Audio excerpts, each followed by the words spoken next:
Today in New York City, Jordan Brand took to the stage along with Michael Jordan to unveil the Air Jordan 29. The shoe represents the brand's next step into the future and reaffirms their commitment to performance. The shoe, much like last year's Air Jordan 28, sets the stage for a much larger category from the brand with its new woven upper. Initial reactions aside, the future, no pun intended, was shown today and in more ways than one. The Jordan 29 was actually designed by Tinker Hatfield, but he had plenty of help from Tiffany Beers and Mark Smith. The upper of the shoe, it uses a process known as flight weave, but you've probably heard people call it performance woven. Like Flyknit or engineered mesh, the woven process, which actually happens in Italy, removes many of the traditional layers associated with creating footwear and regains that lost rigidity and flexibility through the woven process.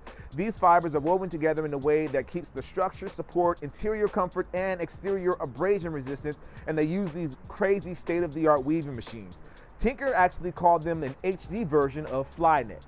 Now this is where the whole tailored for flight concept came about. The shoe is said to fit custom to each individual's foot because of the woven upper. With the ability to create the upper down to the pixel density, Jordan Brand and the designers have the ability to basically map the foot and apply more or less fabric in the places they deem necessary. That alone provides a comfort level that is seemingly unmatched.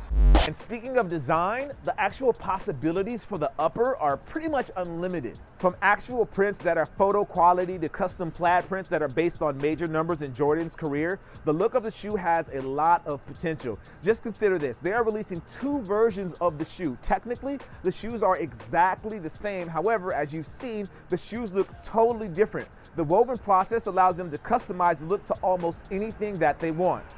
The other key ingredient in the launch of the Air Jordan 29 is the flight plate.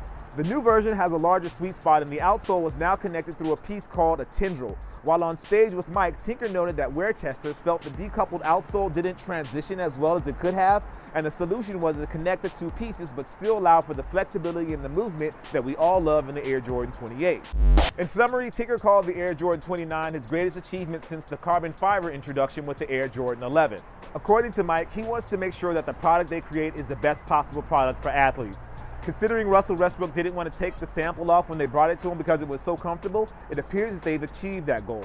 Something else to note is that the shoe was unveiled during the NBA playoffs. This is how it used to happen when Mike was playing. He would wear them in the playoffs and they would release in the fall. Looks like Jordan Brand is basically going back to their roots. Inspired by the woven fabrics in an airbag, crafted in Italy, designed by Tinker, and endorsed by Mike, the Air Jordan 29 is basically what's next. It builds on last year's offering while keeping core performance parts that made us love the 28 and in many ways just made it better. Russell Westbrook described the shoe as extremely comfortable. Unfortunately for the rest of us, we'll have to wait till September to see how comfortable they really are. Pricing for the shoe is set for $225 when it launches in the two colorways, which are black, white, gem red, that's the one with the elephant print, and black, team orange, and dark gray.